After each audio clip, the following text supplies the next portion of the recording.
welcome to another episode of Hourglass. I'm your host, l.shima, and I have our lovely special guest, Keiko, who is my sister. Yay! I'll switch it over to you for a second on the videos. Welcome, Keiko. Thank you for being part of this. For having me. Yes. So she's my sister. This is going to be exciting. This might be a little different. Not really sure. I know her very well, and she knows me even more well. She's been there since I basically was an infant child. So I'm trying to think like how I want to start it off with, actually, because we can start everywhere pretty much. So where are you coming from? I'm coming from Austin, Texas. The great state of Texas. The great state of Texas. So why are you in Detroit? I'm in Detroit to visit my lovely sister. I would have no other reason to come. Not that I don't like it. No. That's what's got me here. So I wanted to throw this actually just because I forgot. I got right straight into it. For everyone on Instagram, I'm unable to actually see your comments or notes. So if you do have a question for Keiko or myself, go on my Twitter at l.shima_model and just ask the questions there. If everyone on Twitch, the chat room's open. Feel free to ask questions as well on there as well as on there. Usually the episodes are on Wednesdays, but we kind of changed the game a little bit and had it on the Sunday brunch. We got our Prosecco, and we're just having a good time right now.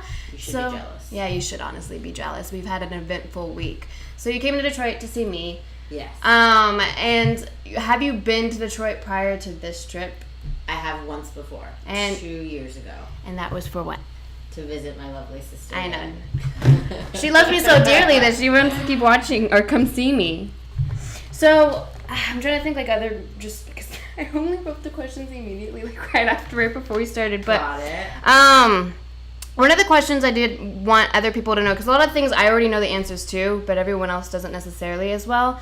So your name is very interesting. Where did that, like, do you know the origin of Keiko or what? Origin as the meaning history of the name? Meaning, why you got named it, where it came from, well, all of that stuff. Our dear mother changes it a little bit, but what I recall is that our grandmother is Japanese, and she wanted to have somebody named in a Japanese name, and she really liked Keiko, and so she told mom that you need to name one of your daughters Keiko. The meaning of the name, the old meaning is a pole, because from what I'm told, you don't want to name your kids after, and at least in Japanese culture, after things that are weak, that will change, like flower. You don't want to name your, which I think it's Hanako. Most don't prefer to name their kids after something like that, because as example, the flower, they change with the seasons. They're weak, they can be easily plucked. As where Keiko means a pole, like a flagpole, a pole in the ground, nothing crazy, not a stripper pole. But I mean, hey, yeah, it could too. Yeah, I was just but that's like resembling or symbolizing that, I'm strong, sturdy, independent, unwavering. You're not going nowhere. You're literally just Which is stuck true. there. It's One pretty place, accurate. pretty much, almost. Not stuck in one place. Someone's gonna try to fuck with you. So you do feel like it's accurate, though. That idea of the definition of Keiko in Japanese, it kind of sticks true to who you are. My personality as a person. So growing up, so you grew up in Austin, Texas. How was living in Austin, basically being raised there and living there currently right now?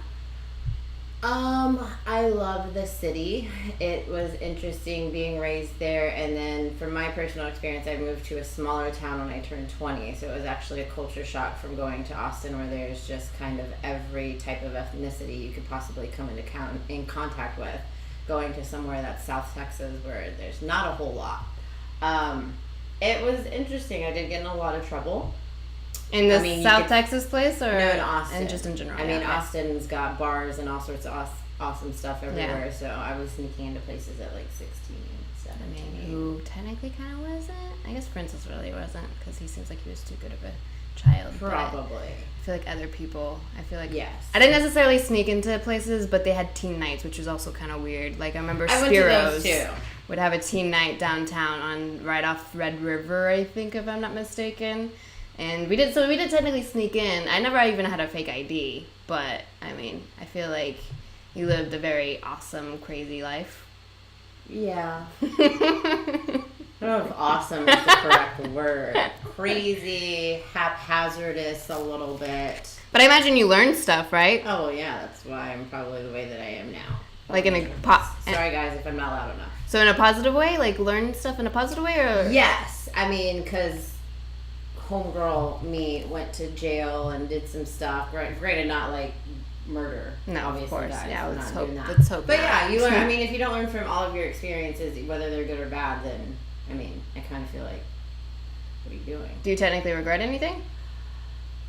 Some stuff, but really? I try not to. In the sense that I appreciate that I was dumb enough to do it, and I at least had the balls to follow through with whatever, you know, the outcome may be. And I did learn from that. Yeah. And it made me stronger as a person. Now, if I could go back and tell my younger self not to do all that dumb shit, then I would definitely do that. But that's kind of how I see with certain things that I did when I was younger. A lot of times, I don't regret it. I feel like what happened to me created where I am now. True. And allowed me to, because if I did all those bad things that happened to me, I probably would have just been going straight to that path, the same path, just like, oh yeah, I don't have to get caught, everything's good. But as soon as I got caught, I'm like, all right, something needs to change. Like, this needs to, like, I can't keep doing this, can't keep hanging out with the same people or something. Exactly. And it just needed to, like, be revamped in a sense. Yeah. So that's kind of like, you get tired of living the same. Well, I would hope for everyone, you get tired of living that same life. Yeah. If it's not productive and if it's not positive. Yeah, and like that's how I felt living in Austin. Like, I love Austin. Every place I go to, I always tell people you need to at least visit Austin once in your life because it's just a great city. It is. And especially it's completely different than the rest of Texas. It's just the opposite pretty much. But a lot of times when I left Austin, it was just because I just wanted a change in a sense. It's like, okay, I've already lived here for 20 whatever years. It's like, I just want to see what's else out there in a sense. Do you feel like you want to leave Austin? Oh, yeah, for sure. I'm feeling that right now even more so than I have probably my entire life. I mean, don't get me wrong, I love the city. I have a lot of great friends. I've bartended there. I know quite a few people. If I moved, I would have to go and make friends all over again. But yeah, that's not fun. I've been in Austin my entire life, except for when I moved to South Texas. Yeah. I've traveled to a bunch of different places throughout the U.S., so I would like to definitely move. It's just trying to find a place and actually getting up and doing it. What are the places you've traveled to? The Bay Area in California, Los Angeles, San Diego, Phoenix, Arizona, New York, obviously Detroit, Chicago, Tampa, Florida. I think that's it. So, out of all of those places, which one did you enjoy the most? San Diego and Detroit. Whoa, she actually likes Detroit. It's crazy. So what about Detroit makes you feel like that's one of your favorites? First off, the gardening that you can do up here. Like, I like to garden and grow some stuff, and in seasons and everything. I can't grow a lot of stuff in Texas that year round or pretty much ever. Except for cacti. Yeah, I'm not a big cactus or succulent person. That's our mom. That's boring to me. I like gardening and like vegetables and stuff like that. And like up here in Detroit, you are able to do all that. Also, I don't know. I'm just tired of hot weather. Yeah, it's not fun. Not gonna lie, it's hot right now. We don't have air conditioning, but this is probably though like 20 degrees cooler than when it's in Austin. I think our mom has been looking up the weather in Austin, and our aunt, because they're both here in town in Detroit. That was a very good surprise for me, but I think they keep saying it's like 100 degrees or over 100 degrees in Texas right now, and it's like maybe touching 90 in Detroit, which for me is hot now. I've gotten used to cold weather, and this is burning me up. Like, we're at 77 degrees in Detroit, people. That ain't nothing. Oh, you can check it on your phone. I don't know why I'm looking at mine like, oh, I can check my time. No, I can't do that. But yeah, it's interesting to hear that, because that's kind of how. And it's funny for me because I felt like you and our brother and mom would make fun of me for saying, it's so hot. Because growing up for me, I would always wear like those denim jeans during the summertime. Yeah. And y'all would just like laugh because I'm wearing those like beat up. She would literally be wearing like in 105 degree weather, like a sweater that you would wear on a really extremely snowy day somewhere in the north. Jeans, socks, tennis shoes. And she had long hair. Like, I don't understand how you can pass out from a heat stroke. I don't understand either, as I'm thinking now that I'm wearing a tank top and a dress and I'm sweating balls and I'm about to die, honestly. So this episode might be short just because we are in a sauna, and if you've ever been in a sauna, guys, look, we're just... Well, this is not a surprise. I can drink Prosecco pretty quickly, but it's going fast. So, as far as Detroit goes, what other things? Was it just the gardening and the capability? So that's the first one. When I first came up here back in 2 years ago in November, when it was winter time. Well, fall. That was when I started realizing I don't hate cold weather as much as I thought I did, and I really do hate hot weather as much as I do. Although I will say you didn't come when it was actually super cold. But still, that was cold. It really wasn't that bad. But I've gone to New York a lot of times when it's been snowing there. Same thing with Washington, D.C. So I've gotten used to, I always travel whenever it's cold. But that's definitely number one.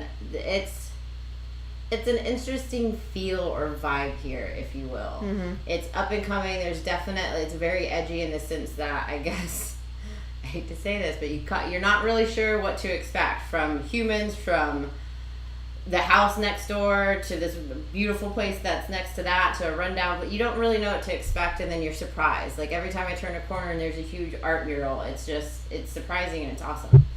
So that's awesome for me to hear, because I'm an outsider to Detroit, but I've lived here for a few years, so I've actually experienced all the changes that are happening, even the dilemmas that are going on, and with law, politics, all that fun stuff. But to hear somebody that just comes and visit twice in their entire lifetime, and to hear your perspective on it, it's kind of uplifting, because one of the reasons why I started this version of the podcast is kind of to give other people outside of Detroit an look of what the city is like. And I try not to sugarcoat it saying, Detroit is the best place in the entire world, because like any other city, it does have its bad art places. Detroit as a city whole is massive. And so there are still a lot of bad areas, more so than Chicago or LA, but that's because Detroit could fit Chicago and LA in a small portion of Detroit City itself. So a lot of outsiders, even myself before I moved here, everyone kept telling me, you're going to get shot, you're going to get robbed, you're going to get like your car jacked into. And I had this bad idea that Detroit is just so dangerous, you can't basically survive unless you're this type of person. Have you felt that kind of way being here? Oh, I definitely can say that. We've driven through some parts that I probably wouldn't be super comfortable or keen on, like, hey, I'm just gonna walk down the street with all my shit and just say, hey, what's going on? I mean, but that's with any city. There's definitely parts of the town where you're not going to just be walking, swinging your shopping bags, having a good old time, not paying attention. I've never been anywhere to where I felt like I should be worried or on edge, but I also feel like, even though this is probably not true, like if somebody were to attack me, I'd just beat the shit out of them. Yeah. So that might have a little bit to do with it, but no, like, I mean, there are areas that you wouldn't be wanting to walk around that we've driven through, but if it's not the same, if not, it might be a touch worse than what we have going on in Austin with like people getting raped downtown and getting mugged and all sorts of stuff, because we have so many people that come to the city. That's amazing. Same thing with South Side Chicago. Like, there's always areas of places that could be absolutely horrible. Yeah. If you have to go to that area, and not to say that there's anything wrong with those people, they've just had a different upbringing, but you just always need to be aware of your surroundings. Of course. Like that, yeah, exactly. Like with South Chicago, I think we got an Airbnb one of the last times in Chicago, and I just try to find like the cheapest place. And I'm like, okay, this doesn't seem too far from the downtown area, whatever. And I booked it, and it was in South Chicago, and everyone that lived in Chicago, they're like, yeah, y'all are like, but the house we stayed in was really nice, but we were pushing the boundaries of like the not so good areas of Chicago. But fortunately, in my head, I'm like, and I'm not trying to like be arrogant or any kind of way, but in my head, I'm like, well, I live in Detroit, and I'm literally surrounded by bad areas, and we still go to 8 Mile because Francis' parents live there. Yeah. So it's like, it's not like, and that's one of the things I've noticed too, is there's a lot of like New Yorkers or people from Los Angeles or other cities moving to Detroit, but they stay in the like the downtown, Midtown, Indian Village, Ferndale, and like all those little suburbs. Yeah. And it was funny because I read an article, not necessarily, it was like a forum, and somebody was asking, they were like, where's all the black people? I thought Detroit had all these black people, but I always keep seeing white people. And people that were responding, they're like, well, what areas are you going to? And they're like Ferndale, Royal Oak, Birmingham that we went to yesterday, downtown, Midtown. And everyone's just like, yeah, because you're going in the more white, more populated parts of the city. The parts that they're trying to focus on revitalizing first. Yeah, and like they're not even, like they didn't even mention they were going to like Mexican Town, which is, a lot of Hispanics in that area, or even Hamtramck, which is a lot of Polish and Middle Eastern or That's where we were Dearborn. at yesterday, right? Yeah, Hamtramck is interesting because I'll have to show you on the map because I don't know if I've showed y'all the city of That's Detroit. why we had a Polish food truck. Yeah. I was wondering. Okay. Anyway, So sorry. there's Hamtramck and Highland Park. Those are two separate cities, so they have their own mayor. They're surrounded by Detroit. So it's two cities surrounded by Detroit. This area is so freaking Very weird. interesting. I didn't really understand that until finally. So Hamtramck is mostly Polish, but they do have I think it's either Indian or Middle Eastern culture there as well. But Dearborn is the hugest Middle Eastern community in like all of the nation, I do believe. And I don't know. I don't think Hamtramck is a big in comparison to New York and stuff. But Hamtramck, and it's interesting because in my mind, I'm wondering what caused all of these cultures to come to Detroit out of all of the nations or out of all of the states and cities and stuff. Because we have the Middle Eastern, we have the Polish, we have Mexicans or Hispanics. We also have a huge Vietnamese culture as well. And then, blacks, whites, and it's just interesting to see almost like this melting pot of different culture in a city. You wouldn't expect it here. No, not at all. Like in Austin, I expected at least Hispanics, whites, and blacks. Like and then like maybe a sprinkle of Asians. Houston. You got a lot of, there's every sorts of race you can find in Austin. There is, especially now that Austin is, it's been like the tech and music and all that fun stuff. Nonsense of the United States. So one of the things I want to get back to Austin actually. So without like trying to, I don't know if you're comfortable with sharing what age you are and stuff like that, but what was it like to see Austin grow from when you were a little child all the way up until now? Well, I'm 32. I'm okay with that. Okay. Some girls are not okay with that. It's interesting because like as a kid I always remembered it, and some of the stores are still there, like my mom taking us to here, we're going here, and it would seem like it would take forever. There's nothing to look at, there's no buildings, and just slowly but surely, like in the last 10 years since I really truly started working bartending, cocktail waitressing, managing downtown and the bar scene, at least the downtown area is completely different. The skyline's completely changed. We have buildings that are ridiculously tall. We have hotels everywhere, and that's also helped, or that was from F1 coming. Yep. Because Austin won that bid because all sorts of stuff, but one of the other things was that they had to build enough housing, hotels, all that good stuff to be able to accommodate all these people that will be flying in from all over the world for this thing that happens in November. But so most of the buildings downtown are hotels. Yeah. To be honest with you, the high rises. It's interesting. The type of people there are different. Everybody's super friendly. They used to be. I don't Not think, as much anymore? I don't Really? think so as much as anymore. The crime has gone up a little bit as well, just because. I was about to say, you think it's because of a reason? Yeah, well, I think it's just because Austin is growing and we aren't able to keep up with the growth. So our roads the traffic is ridiculous. We have one toll road that really nobody really takes. Our airport has one flippin' terminal, and we have an F1 track. We have the biggest music festival in almost the entire world. Actually two of them. Why do you think people are picking Austin for all of these things? Business-wise, because Texas business taxes are different than most other states. Personally-wise, I think a lot of people are moving here from California just because of a lot of the companies are moving either their headquarters or their main location to Austin, and a lot of that is because of getting different tax cuts based compared to California. Interesting. So that's bringing a lot of the Silicon Valley, the startup, the Bay Area people that wouldn't normally be in Austin or Texas. And then when you get there, I mean, Austin's a great freaking city. It is. Like we have, the only thing we do not have is a beach, and the beach is 3.5 hours away. But you do have a lake, the lakes and rivers. We have about 4 huge lakes. All of them have at least a makeshift beach on it, and then we have the river, Colorado River, that runs through the city. That lake downtown I would not swim in it. Lake Austin or Lady Brook Lake? Town Lake. Town Lake. Because there's Town Lake, which is downtown Austin, and then there's Lake Austin, which is still kind of downtown, but that's more on the west side. Yeah, that's right. Westlake. Then you have like but they kind of section that off to make it lakes. But then they have the Barton Springs Greenbelt that feeds off of that or runs off of that. That as long as it's not super dry the entire summer and the entire spring, like you can go there and it's ice cold all the time. It's 110 degrees in Austin or 105, and you can go there and it's just flowing water. Yeah. I mean, you can even go as far as if it's flowing enough, you can tube down it. There's a natural springs pool, right? Yeah. The Barton Springs. Well, yeah, and then you have that Barton Springs pool that's open year round. That it's always at 72 degrees, no matter what time of year it is, because it's naturally fed from the Edwards Aquifer. I mean, yeah, the beach is not far. They just built an inland surf park in Cedar Park, which is really the first, I think, in the United States. Huh. That you can go there and they just generate waves. Like, I mean, there's a lot to do in Austin. If you don't like any water stuff, you can go hiking. There's trails all over the place. I mean, there's a restaurant every freaking corner. There's bars everywhere. It's music is everywhere. It's a friendly and it's a social city. And it's just, for me personally, I want to leave and find somewhere else.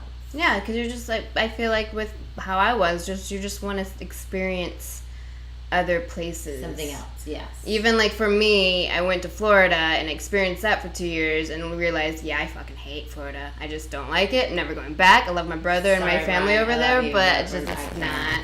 I will go visit for maybe a week max and then come back. I do like visiting. I mean, the beaches are nice in Florida. I'm not hating on Florida. It's just, no. And everyone I meet, I always just say, they're crazy, and then just some. Y'all are always, if you're from Florida, I'm sorry, love you, but y'all are always in the news for something crazy. Something insane. Not just like, we ran into a wall. Like, no, I don't even remember the last one I read. And then you have what are they called? Sinkholes.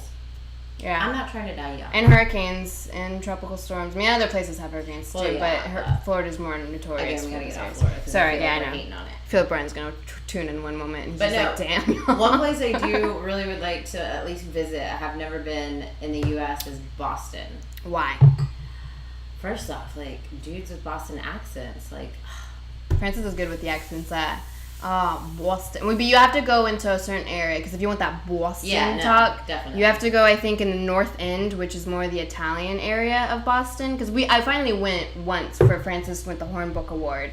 And we went with his parents, and Francis, obviously, of course. And that was my first time. Boston is nice. The only thing with Boston, the roads are so confusing. Like, they just all, like, go in weird turns and directions and stop, and then, like, one ways all over the place. Like, it just doesn't make sense. Like, you imagine, like, a downtown, like, Austin. You have your, basically, like, a tic-tac board. And one goes grid. One goes one way, the other one goes the opposite, and you kind of just already know from there. Boston wasn't like that for some damn reason. A lot of time, too, driving in Boston, people would stop right in the middle of the intersections. You know how some people, like when there's traffic and there's an intersection and they're looking like to either turn or keep going straight, but they still block the intersection just because they're trying to not hit the red light and be stuck? Yeah. A lot of Boston Knights, I think that's what they're called, ended up doing that. But Boston's nice, going to Harvard and all those other areas. Yeah. Are you looking to go to Boston this year, next year, sometime? Well, I'm looking to go. I can't say when it's actually because I have a lot of trips coming up next year. Japan, my friend's getting married. In Japan? No, she's getting married. Sorry. Japan I want to go to. I am definitely going to Mexico. This time next year, my friend's getting married down by Cancun. So yeah, I definitely want to go. I just don't know when that is. You'll finally go to Mexico. I know. I've never left the country, guys. No, you haven't. Years old. Oh shit! I need to get a passport. Yeah, you need a passport. Never left the country. Mexico being my first time, and then Japan, and then I plan on going Paris hopefully in 2019. So you could have went to Canada on this trip if you would have got a passport together. But I mean, I could probably live my life without going to Canada. I'm sorry. Not to like say that there's nothing. You can't come back from that. I'm not being negative. I don't care to go, but I also did say that I would probably never go to Detroit ever, and here I've been here twice. So. Well, I will say though, I've been to at least Toronto and Windsor, but Windsor's down the street. Toronto is, I would just highly suggest at least visiting Toronto. Again, I've never been to the rest of Canada except for those two places, and Toronto is just so, especially if you look at Detroit being an old historic with all those buildings that have been here since the 1900s or whatever, but then going to Toronto, everything's made of steel and glass, and it's just like this interesting, different world of just more like cities. Sleek, modern type stuff. Yeah. See, that's why I like Detroit, why I like Chicago and DC, those type of cities. And that's where I probably imagine myself moving, just because you have a lot more history. It's a lot more interesting.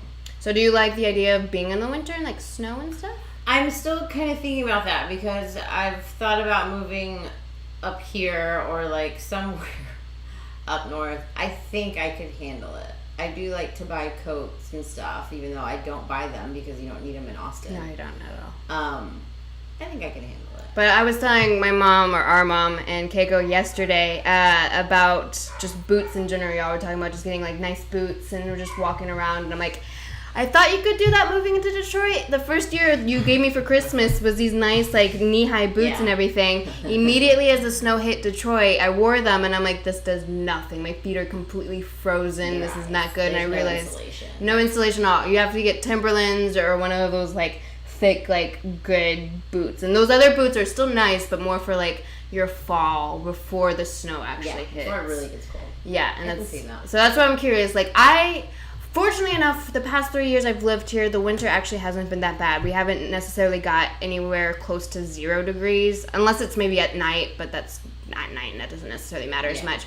But do you think you could handle like possible negatives? Probably not. I probably wouldn't leave and I'd probably cry. See, and that's the thing. I'm going to be realistic, but I would hope that it would only last like 3 months instead of being hot for 8 months. Yeah, and personally, and that's why I see it. Being hot, you can only take off so many clothes. You can't take off your skin. Yeah. That's once you take off your undies, you're literally stuck. And then you get mad, and then you want to kill people. Like heat produces a lot of emotions that you don't normally have. Cold, you're just like, I'm cold. Yeah, and you just bundle up, get a fire, and just stay bundled. Yeah. The only thing, and I did notice coming here. I know Francis has a term, and I know there is a term, but you do because when Francis, before we moved out of Florida, he was discussing about like how there's no sun during the winter time, or it's not as much. And I'm like, that doesn't make sense. Like, is it completely night in a sense? But he was just more saying that the sun rays don't really come to you because of all this, because of the clouds, because of the snow and stuff. So a lot of people up north can suffer like depression or something because they're not getting like that D3 that makes you all uppity. Seattle, which my good friend that she's getting married next year in Mexico. She moved up there with her fiance. She's from Texas. She loves beaches. She loves sun. She's not depressed. But there's moments where like she's been like, it's been raining for 3 weeks. It's dark the entire time. I just want to leave. Like, oh. Yeah, that's. I love the rain though. Like I think I'd be okay with it raining every single day and only like a couple of days of sunshine. Yeah, and I mean honestly, to me right now, snow, especially the first time it snows. It's like a glorious thing. You're like, oh my gosh, it's like a winter wonderland. You just want to throw. And I've learned that there's different types of snow. So I immediately, as soon as it snowed the first day here, moving here, I immediately went outside to try to make a snowball, and it just didn't work. And I'm like, Francis, why is this not working? He's like, you need the compact snow where it kind of melted already, so it's kind of like ice, but then it's kind of a little bit harder. And then to make snow angels, you're probably best with the fresh snow that just fell off the clouds. That moves more. But if you want to make a snowman or snowballs or certain things like that, then you need to wait until the snow actually is more compact and stuff like that. There's a lot of things I've learned moving here, honestly, about winters and seasons and stuff. I really don't want to think too much about it. I just want to get myself to a place that's different, and I'll deal with it. Could you see yourself moving to like one of like New York, like a big city environment? I could. I mean, honestly, I can see myself moving anywhere. I can see myself moving to a different country. I'm down for anything.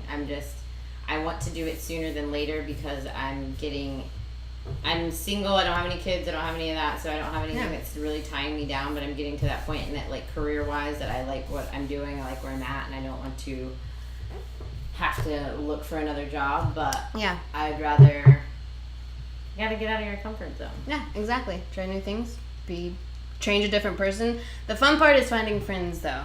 That's the fun part. Yeah, I would think that I'm not bad at making friends, but it's usually like in the sense I've obviously been from Austin, but I'm also kind of like a loner a little bit. Like I have my friends that I hang out with on the regular, and I know a lot of people. I don't want to say like I know a lot, don't get me wrong, but I hang out with the same people over and over again. But I mean, I can go anytime I start a new job or start bartending somewhere, you can always make friends, but I don't know about picking up and like legit. Outside of working in a bar, I don't know if I know how to make friends. Yeah. Because it's easily, like, if you're bartending, you meet all sorts of people, you easily can make friends because that's half your job is to talk. Yeah. I'm not super outgoing in a real life. Like, when I'm not at work or anything like that, so I don't know how easy that would be. I say it's almost like dating, because I've moving here especially. That. Because I've noticed when you're a kid, it doesn't matter. Like, you just go up to a random person, like, I want to play, and you just go off and play, and then you might see them again. Being an adult and finding friends, like with my job as a model, I don't necessarily like have friends because I know people from all over the world, but I don't see them every single day. I've only seen, like, and especially if I deal with like photographers, I only see them for 3 hours and that's it. I don't see them every day, like, you know, if I worked as a receptionist or whatever, I don't see these coworkers same people every day. all the time, so I can't develop like this relationship with them. So I had to go and really work to find friends, like go. Like, and a lot of people are like, go join classes or like go to the gym and start talking to people. It's not that easy going to the gym and just start talking to people. I don't talk when I work out. Like, I just rather just want to lift weights. No, really. And there was a couple at the gym that would try to like talk with me, and I would talk back and everything. But me also, like, I feel weird like saying it. Smoothie guys afterwards. Right. Exactly. There's moments I'm thinking that I'm like, should I like invite for coffee? But I feel like that's almost like against what I just worked out for, like to not indulge in like these sugary drinks or whatever. But yeah, nonetheless, like I just felt like finding friends is almost like dating, or what I would imagine is like dating, because I've dated friends for 7 years, so I don't know what dating is like. But it's dating's dumb. It's exhausting. You just go back and forth and deal with all these random text messages and dates and stuff. Yeah, okay, I'll move on because you're like, no, just dating's dumb. One of the questions I wanted to know is that I wanted to bring back your past, not in a bad way. I just want to know, what are your fondest memories about growing up? Just anything. I already have a couple of thoughts. Oh, okay. You should give me those first. So one of my first thoughts, or at least stories that I just want to hear about because I've heard it throughout the years. So Keiko is older than me. So a lot of the things I've know about her is just what my mom or our mom and brother have told me, or just we've joked about. But one of the ones is something about you swallowing pennies because you didn't have lunch money or something. No, that's not. I swallowed a nickel. A nickel. When I was in, I think it was kindergarten or first grade. And I obviously had lunch money. I had leftover lunch money, and for some reason, like, I want to say it was kindergarten. I'm trying to remember who it was that was sitting next to me, because when we were in elementary school, when we went to lunch, we had to sit boy, girl, boy, girl. And I remember the boy that I was sitting next to and across from, and the other girl, I don't remember what those boys, they were doing something with change in their mouth, like what they could do. And I was like, look what I could do. I could put a nickel in my mouth, and I don't even know what I was doing. Like, I think I was like trying to flip it with my tongue, and I swallowed it. And then I freaked out, like probably lost it. And then I had to go to the doctor. Well, I didn't have to go. We ended up, my mom works is a RN for pediatrics. So at the time, she was already working at a children's hospital and brought me up there to get an x-ray. And pretty much that was more for shits and giggles, so we could have an x-ray of this nickel in me, because how do you get a nickel out of you? Or how do you get anything out of you, a foreign object that you swallow that's not like obstructing your esophagus or stomach or large intestines? Anybody? No. You shit it out. Yeah, so I was about to say, you just have to wait until. So I feel like there was one day that I also remember the nickel coming out. Again, I'm in kindergarten, Did you so feel we don't it? really know. I was 6 years old, but no, I feel like I heard something in the door. Poop Chronicles, part 1. So another story that I'm curious about hearing is, and you're more than welcome to. I have one, but it has to do with her. Okay, do it. No, go. Okay, well, one of the things is I've heard throughout my years that you always followed our big brother around and stuff like that. And one of the things is he had a fish tank, and did something happen with his fish with you? Supposedly, I apparently fed them too much. You can do that. Didn't know that. And didn't you get like really upset about it? They just keep eating until they fucking die. So I apparently killed all his fish. Yeah. No, I think mom and dad were more mad about it than he was, but I don't remember. I don't know. I did a lot of stuff to piss him off. I followed him around, and there was one time, I believe, he would punch me all the time because we had chores before I think you were created. We had chores, and if all the chores didn't get done, Brian would get in trouble. So I just didn't do my chores. And he would beat me up and stuff, like, hey, you're making me do this, but he didn't want to get in trouble when Mom got home. So he would eventually do all of it. Like, I would just take an ass beating and I'd be fine. I'm okay with that. I'd rather get beat up than vacuum or do dishes. It's sad. That might also be why I'm really saying. What's your story? Story about her is that yes, so there was a good portion that my mom was working a lot. I was helping out and like taking care of this child.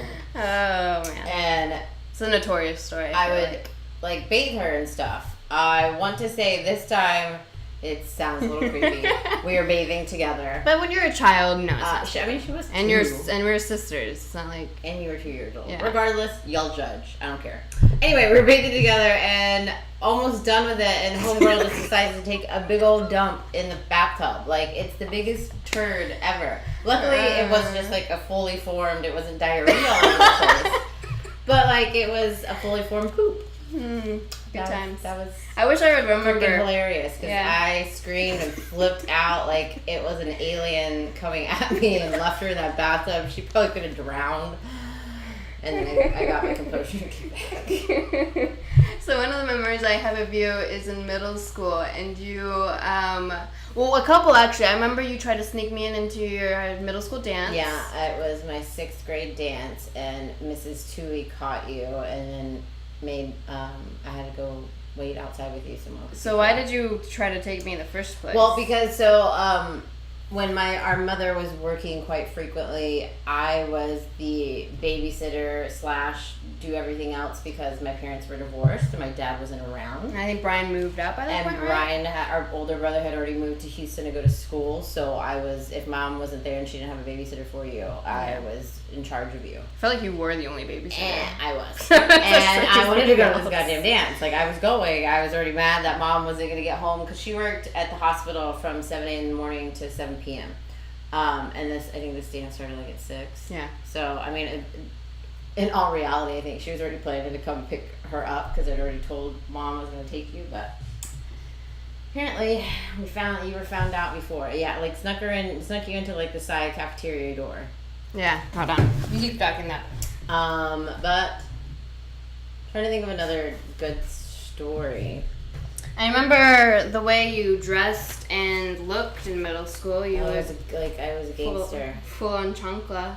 That's what they call it? No, chola. Chola, that's it. With the lip liner that didn't match. That really only happened for 6th grade. 7th and 8th grade, that stopped. And then you wear like those. Like a new human being. I remember one like school portrait or something, or not. I think maybe it was just like from one of your friends' cameras that you were wearing like this huge oversized like polo shirt from your boyfriend or something. No, I would wear my brother's clothes. Oh, Brian's clothes. My brother would always have like Tommy Hilfiger. Like back in the 90s, that was all super popular. Having Tommy Hilfiger polo shirts, Polo, Ralph Lauren, all that stuff. So I would take his clothes and either wear, like there was one time I remember I wore his shirt and his jeans. I looked like a fool. I don't know why nobody told me to stop, but I thought I was a boy. Or I don't know what was happening in my life right there, but I would wear his big old shirts and some shorts or my jeans, like my clothes on bottom, and then my brother's big ass polo shirt. So did you play sports in school? I did not in school. I played outside of school. I played soccer until I was like 12, and then I swam from like 14 to 16. Which one did you like? No, 14 and 15, like a year. So actually I like both of them. I still do both of them. Still to this day? Nah, I haven't done soccer in about a couple years because I jacked up my foot doing it. But I want to. Swimming, yeah, I do swim at least once or twice a week. And do you know still the strokes and all that fun? And do you actually really do that type of activity? Like, yeah, I make myself do like butterfly, freestyle, breaststroke, backstroke, yeah. See, I was not interested in all of that. You and Brian did swimming and soccer. Brian copied me. He only did soccer copied you? because I was undefeated and we won a shit ton of trophies and he won trophies too. That's the only reason I got soccer. Because I remember He'll get mad and probably say something else, but no, that's what I remember that clearly because I would always make fun of him. I remember his soccer team sucked. I remember growing up and always seeing the trophies from you and Brian, or at least you, like in a closet somewhere. And I remember Mom let me join soccer one year. She says I guess I wanted to do it. I don't honestly know. But I remember specifically at some point I'm just like, I don't like this. Like, I just want to like not go anymore. I want to say you did it, but just because Mom asked you and we all did it, and I think you tried it, and it didn't work out well for you. I mean, I did do basketball too, because I know you did it, but yeah, I did basketball. I like watching basketball. I'm not good at playing it. See, I like playing it for just fun, but I think when I started, because I took basketball serious. Well, I remember 6th grade, I tried out, I didn't make it, and so Shelby, the neighborhood girl, she taught me how to play basketball, like how to shoot and what all the drills were and stuff like that. So I think 7th or 8th grade, I ended up making the team, but it was one of the funniest things because we had to do a scrimmage just to see if we were going to be placed on A team, which was like the superior team, or B team, which is like, you kind of made it. So when we did the scrimmage, I didn't know anything the coach was saying. Like, she was saying, like, dribble the ball this direction. I'm like, I don't fucking know what you're talking about. Like, I don't know. I'm just going to, like, take this ball somewhere. And so she ended up putting me on the B team. Well, funny enough, though, A team actually sucked that year. Like, our A team just did horrible. But our B team was, like, the best, shockingly enough. And I was on the B team, and everyone knew me as, like, the best rebounder. I've actually accidentally, like, elbowed a girl in her face trying to, like, get the ball from her. And, like, I didn't mind playing basketball. It's just, I think for competitive-wise, I just kind of, like, lost the interest. And I remember specifically, I was going to go to high school, and that summer in between, like, 8th grade and 9th grade, I was supposed to go to this basketball camp, and I don't think Mom knows about it now, but it means it's too late now. Who cares? But basically, she got mad because I was supposed to go, and I was running late, and I didn't want to go, so she forced me, kind of in a sense, because I think she already paid for the money, I'm sure. Mm-hmm. And so she forced me to go. Well, I was already late, and I hate being late to things, so I ended up just not going. I just walked around McNeil High School, just going around it and waiting until Mom had to pick me back up, and then I just told her that I went to basketball. Gangster. Yeah, it's not so gangster, but I just didn't really want to go, and I never played ever since then. And I just didn't care for it. Traumatized me, and I can never play the game again. No, she didn't traumatize. I just never did want to play it after that point. But so going back to Detroit for a little bit more. Actually, no, you do have 2 questions, I will say. From Catherine at CatBaloo43. She's laughing hardly because that's our mom. She says, "What do you really like to do?" What do I, as in? I don't know. She just, whatever your interpretation of it I like to drink Prosecco. I like to try to act like I work out all the time. I want to work out all the time. But you don't? I hang out with my mom a lot. You live with She's your mom? my roommate. I don't live with my mom because that makes it sound like my mom pays for the entire house and like I live there. Yeah, that's true. Yeah, she does pay a big chunk of it, but no, it's me, my mom, and a friend of ours that we all live together, and I do hang out with my mom. I mean, I don't know. Maybe I need to get some hobbies. What do I do for fun? You said you know? Do I know what you do for fun? Somebody know what I do for fun? Yeah. I mean, listen to music. I do like working out. I hang out with my friends. I hate to say that I do go out downtown. I was supposed to say, what do you do with your friends then? We either hang out at one of their houses because I have 4 friends. I have more than 4 friends. I have 4 like main friends. They're married, not all together. Like 2 and 2. So we'll either go hang out at one of their houses and watch movies and just hang out. A couple weekends ago, we rented a big old inflatable water slide that was 1.5 stories high that you climb up and just slide down it. Or we'll go downtown and just bar hop, and we're supposed to be going to Six Flags. I don't know. Do you know the origins of Six Flags, why it's called Six Flags? Because there were Six Flags over Texas at one point. Sorry. That's right. I've seen like there's a Six Flags in another state. And in my head, I tell Francis, I'm like, I don't get why there's a Six Flags in, like, Ohio. I'm like, that doesn't make sense. He's like, why? I'm like, because Six Flags is the Six Flags over Texas. Like, it doesn't make sense for it to technically be in the other state. But, yeah, I know. But still at the same time. Let's see. Okay, the other question was from Travis. Question for me and you. What is the best quality about your siblings? So you can go first. The best quality about l.shima is that she's ridiculously considerate, nice, almost like, not to say everything that I'm not, but she is. She's extremely thoughtful. She's sensitive. You can hurt her feelings for very good reason. Obviously, she's not like crying all over the place, but like I am gonna cry all over the place. She kind of has a little bit of a bleeding heart. She feels for everyone. If you're in any type of predicament, regardless, you want to help them. And even though you can't, and you probably shouldn't be helping all these people, or animals or whatever it is, you are trying to do anything you can to help somebody else. And for me, I love my sister Keiko, and I think that she's amazing because of the idea that almost the idea of the opposite. Like, she's very independent. She knows what she's driven, and she basically just is badass in a sense. Like, you literally, like you said, if somebody came at you, you would just punch them in the face. I feel like I would be the opposite and just try to fucking book it, just get myself out of there as best as I can. So I feel like, honestly, we are like the opposites, but in the good way. And there's times, I mean, we're both sisters, and everyone has their family parts where we're just like the big story of me not wanting to eat your chili, and I she's hit me upside the head with so many different things. Like, when we were growing up, it's not even funny. Like, she's beating the crap out of me. I'm not gonna lie, there was one time she did hit me upside the head with the toy shotgun because she didn't want to eat chili that she begged for. Was it really a toy shotgun? Yes. I don't remember why we had this. I don't remember that But part. it was big, it hurt, and so I grabbed her by her ankle and dragged her down the stairs. Like, her head hit every stair. And it's funny. I'm surprised she's not, like, something happened to her. I mean, like, maybe that's probably why I'm so sensitive. that back up, that's where that's at. You jumbled some stuff. That's probably why I'm so weird. But I mean, then she would call my mom like 8,000 times at work and just constantly tell. And then it would be like when my brother would get in trouble for not doing chores. When my sister would call my mom all the time at the hospital, my mom would come home and like bitch me out because I should have kept her away from the phone. Well, it was one of those times too growing up I realized, and even nowadays too, that people say sometimes the middle child always gets like the worst of both sides. Get the shit. So you do experience that? Yeah. Does Brian, our brother, get kind of like babied and stuff? And do I get babied? And you just are like, well, you by and yourself? Brian are pretty much can do no wrong. Y'all are out there doing things, and I'm the same way, but I do wrong. Yeah. See, and I love you, Mom, though. She's probably like her ears on the door just listening. No, but yeah, no, like, and not to the point where I'm like, oh my god, I'm Marsha.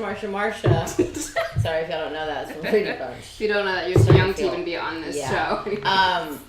No, but like, I guess probably definitely when I was younger, I felt like middle child syndrome, but no, because I mean, if anything, I think Brian gets mad that I hang out with Mom as much. Well, I was about to say, and all that stuff. Because now that we're all separated at different states pretty much, and you're actually now with Mom and even our aunt and stuff, like, I do feel like y'all are more close relationship-wise because y'all are just around each other experiencing all of these things. Sure. In a sense. And I'm not great at keeping up phone calls and all that good stuff. Fortunately for Google Hangouts, so we can just randomly text each other at random times.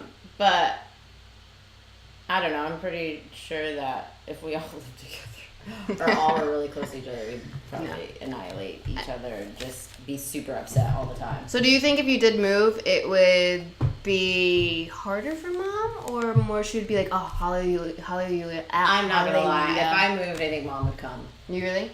Mm-hmm. You think she'd pick you over me or Brian? No, like it would be she would come here. No. Oh, okay. I think if I were to move to a completely different, like if I decided to go out to San Diego, I think she'd more honestly come to you. Sorry, Brian. Sorry, but she's already told you that. Yeah, our brother... If you're watching, she's already told you that. I doubt Brian's watching, but our brother, he has 2 kids and a wife, and for the past, ever since he's lived in Houston, he's been trying to get our mother to move near him at all costs. Yeah, well, the older he gets, he wants family's important to him. He wants everybody to be together and around and all that stuff. Just nobody wants to freaking move to Florida. No. Like, I don't know. I don't even know why. Well, and slightly, sorry, love you also, but like, I feel like if we all moved there, we would just be like babysitters. Probably would be honest. I love my nephews. I do love my nephews too. I don't want to be responsible for them. I feel like I would be... I don't have kids, I'll have a dog. I feel like Brian and Sonia would least pick me to watch over Gable. And Jeremy. Although they've done it before, but still, like, I feel like, especially that Sonia's cousin or uncle and aunt, Dad and Pat and Dennis are there, I feel like they're more inclined to, like, pick them over, like, us. I think they're just like, we're like the last chance, like they have no other option. But I also think if it's convenient, it would be convenient. I guess but anyway, yeah, no, our mom loves each of us equally. Yeah, you would hope so. She doesn't, then she'd be rude. But it's also, if I didn't live with her, she'd probably call me more often, you know what I mean? Yeah, like, it's true. So to bring up a few others, you only got 10 more minutes. You're doing good. You're almost. The sweating it's literally like a sauna. We kind of just like sweating those toxics. See, like the sweat everywhere. Yeah, you can't actually see it too bad on you. It looks like those nice highlighting. Honestly, you'll see it later. Like it literally looks like highlight. I just have no makeup, so I have no excuse. So one of the things I wanted to mention is about your experience this week in Detroit itself. So one of the things that I felt was one of those epic just things kept happening was going to see Jim Gaffigan and going on that journey to make it happen. What was your thoughts on just being at the Jim Gaffigan show and all, just like kind of break down what happened and just your version of the story? So that was Friday, right? We went bike riding in the morning. We went to somewhere, and then we had to leave to make this Jim Gaffigan show that was in Clarkston. Yeah. Which is like typically I hear it's like 45 minutes away. Yeah, it's not too far. Well, that turned into 3 hours. Yeah. We left with more giving ourselves with us. We left at 3:30, so we'd get there at like 4:30, so we'd have 2 hours before the show to like get food, hang out, whatever. We got there after we wanted to. We got there after the time the show started. So we got there and didn't end up getting there until 6 o'clock. So technically we had 30 minutes before we actually were going to go start heading to the show. Then we realized all the restaurants were busy. Because we wanted to go to the show at 6:45, 7 o'clock? Yeah, 6:45. Because it started at 7:30, you want to get good seats or whatever. So then we're like, F it. They have like hot dogs and nachos at this place. We'll just suck it up and eat there. Well, somebody realizes they forgot the tickets, which at least in Austin, it's insane what just happened here. Not a big deal, like, because you buy it online, everybody has like email, you have it on your phone, like here's my barcode, scan it real quick, you're done. No, Detroit Energy, DTE Energy Music Festival. DTE Energy Music Theater charges $20 for each ticket you need to reprint. You have to have your printed copy because they don't believe in frickin' the environment and saving trees. That's so dumb, honestly. Speaking to you. Yeah, it was really anyway, dumb. but no, yeah, so we realized that we didn't print the tickets. It's after 5 o'clock, so a lot of businesses are closed. Now it's 6 o'clock. Yeah, so we ended up finding a Office Depot UPS store to print that. Once we got there, they had some snafus inside the damn Office Depot because the guy was going like snail pace. Literally snail. I was the one waiting for him, and Francis ended up going. So it was a FedEx attached to Office Depot, and so there was a UPS apparently like on the same strip. And so Francis went, and I stayed, and we were gonna see who was gonna like get it first. Immediately, Francis had a computer and was already set. It's just like our mom wanted to get snacks. So then I had to wait in line for even longer. She has patience. I don't. I don't really have patience. I just keep it. Out. I would have just kept. I keep it inside. That's patience. Yeah, I would have cussed everybody out. Yeah, I guess Mom, the FedEx guy, everybody there. But luckily, we finally got the tickets printed. Everything's all good. Had our lawn chairs. We had our lawn chairs because we got lawn seats, and it's actually a pretty cool like venue because you walk up to this hill, and then there's the grassy area, which is a lawn, which is a big hill, and then they have kind of like this amphitheater or whatever. Well, there's only a certain type of lawn chair you can take. Yeah. Beach chair, actually. The ones we brought were not acceptable. They were all not of them high enough. Which, once we got in there, I realized because we would have fell down the damn hill if we had that big-ass chair. Yeah. But so we had to run back to the car, get out of line, put the chairs back in there, which was technically Francis did all that. We didn't have to do any of that. And then we got there. And the show started. And and there was beer for $11 for but it was really that's how much it was. It was like 16 ounces. Yeah, it did seem like a lot, I guess. I mean, that's a standard, but anyway, it was expensive, but it was funny. It was really funny. That's like my second comedy show I've ever been to in my entire life. So, have you ever been to an estate sale? No, I've always wanted to go. We went to one yesterday. How was it? What was it like? Where did you go? I want to go to a better one. A better one. A better house? Better house. So describe the house. I think I was more wanting to see like this big old ridiculous because they have like ridiculous houses out here. Yeah. It was a huge estate. It was massive. Had basement and 3 stories. 3 stories. Well, I guess is that including the basement? No, basement. 3 stories and then the basement. But they had a lot of that antique stuff. It was cool. It was really cool. Our mother ended up buying a 12 plate china set and is giving me half of it, and then Francois ended up buying a power rack, so he should be here now to put it up, so he's gonna get bulky. Last thing, because we're gonna wrap it up because I'm also sweating and I just want to stop sweating, is your experience with the Whitney. Whitney's where we went last night. The Whitney. See, that's another reason why I really like places, cities that have a lot of history and are older.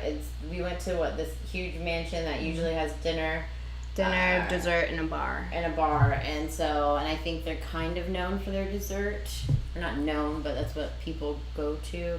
I just say Francis took his mom and dad there just for dessert. I think it's because that's what they could afford. Oh. It's really expensive. So I think that's more.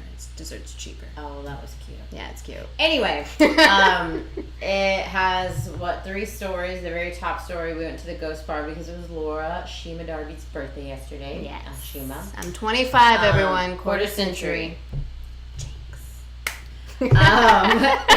And it was really nice. It was like a really, really old, what would you say? I don't want to say Victorian, but I would say Victorian. I don't know. Huge freaking mansion. Yeah.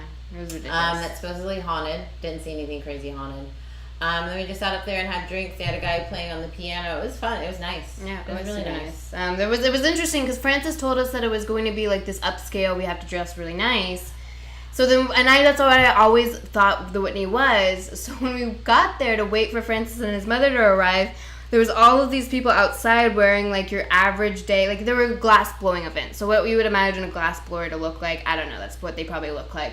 And so we were like, we feel a little out of place. Like this just doesn't feel right. So we're like, well, maybe they can only be outside. But then I started noticing they were going inside too. And then when we went to the bar on the 3rd floor, they were there as well. Everywhere. So we're like, we're literally like not fitting in. Like we're our own separate people. We stuck out like a sore thumb. We looked so good though. That's all that matters, honestly. To the point where one girl said we reminded her of her friends, I think, or something. I don't remember. That was kind of weird. But we found out that the dinner is what you have to look super sophisticated for, I guess. But you have to everything have a else, jacket, all that type of stuff. But it was still nice, nonetheless. It was. I liked it. It was fun. Drinks were good. You didn't see any ghosts though? No ghosts. See, one of the things I always remember from you, and you've kind of basically fucked me up for the rest of my life, thank you, Keiko, I love you so much, is the idea that ghosts don't kill you, they make you kill yourself. I don't even remember when I got that. And I know you told me that when I was 7 or something. She's not there's ghosts all over the place. I was Still like, do. I said that as a calming, they can't kill you, just don't kill yourself. You should be okay. But she did not take it that way. No, I took it that they're gonna literally mind fuck me and just end up making me commit suicide. Well, it's like all the scary movies, where they just scare the shit out of you and you start crying and freaking out, and then you kill yourself because you're too weak to handle it. Yeah, exactly. You can handle it. You'll be all right. So, is there any last words you want to share, Keiko? Wrapping it up, just in case. I don't know, but I think I might move to Detroit. Yeah, we'll see if shit actually happens. She has too many good friends in Austin, and I say a lot of stuff that I don't follow through. Yeah, but you never know. You're getting to that point in your life where you just need to quit your job. Like Brian he's not quitting though. Well, but find a new job and find a new job, relocate. And, do just new things. Or be that person that just pops a child out and says, I'm done. Thanks, guys, for watching us talk. Thanks for being on my podcast. Anytime. I invited Mom and Shirley to be on it, but they obviously they got weird. They thought that they just didn't look good, and I'm like, do you not see what's happening on this side of the screen? Not to look at. I can't see myself. I can kind of see it in that Instagram thing, but I'm just sweating, so I'm okay with that. Doesn't look bad from what I can see on Instagram, and on this, it literally just looks like highlights. Like you literally just highlighted your skin. By the way, guys. Yeah, get it.